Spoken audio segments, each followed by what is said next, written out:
आम्ही ज्या वेळेला आमच्या धाराशिव जिल्ह्याचा विचार करायला लागतो त्यावेळेला निश्चित पद्धतीनं जे काही आहे आमचा धाराशिव जिल्हा हा ऐतिहासिक दृष्ट्या ज्या पद्धतीनं नटलाय त्या पद्धतीनं धार्मिक दृष्ट्या नटलेला आहे.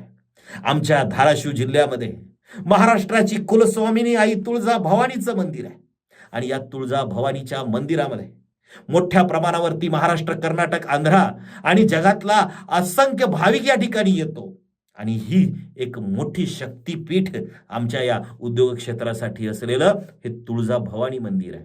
यातनं सुद्धा आपल्याला रोजगाराच्या संधी मोठ्या प्रमाणावरती प्राप्त होतात. या परिसरामध्ये आपली उत्पादनं विक्री करण्याची फार मोठी नामी संधी आहे. लोकांना मिळणारी ही एका दृष्टिकोनातनं आपल्याला या ठिकाणी मिळालेलं एक राष्ट्रीय मार्केट म्हणजे राष्ट्रातले असंख्य लोक आमच्यापर्यंत पोहोचतात आणि त्यांना आपल्याला प्रोव्हाइड करता येऊ शकतो. याची गरज आम्हाला या ठिकाणी वाटते. म्हणून आपल्याला तुळजापूर सारख्या परिसरामध्ये निश्चित पद्धतीनं कुंकू निर्मिती उद्योगाला संधी आहे. नारळ सोलणं आणि त्याची विक्री करणं या संदर्भामध्ये एक सेवा उद्योग आपल्याला या तुळजापूरमधनं सुरू करता येऊ शकतो.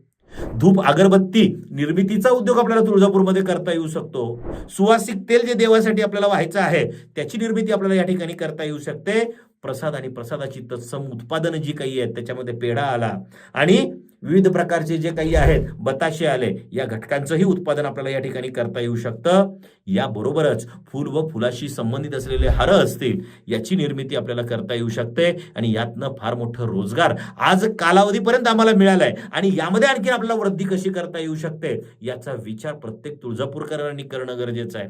तुळजापूरमध्ये आज दिवसागणिक किमान आणि किमान 5 ते 6 क्विंटल पुरणाचं नैवेद्य दाखवलं जातं. पुरण निर्मिती उद्योग, रेडीमेड पुरणाचा कारखाना आपल्याला या ठिकाणी उभा करता येऊ शकतो. या पद्धतीची नामी संधी या तुळजापूरमधनं आपल्याला नवीन नवीन उद्योगाच्या बाबतीमध्ये मिळतीये.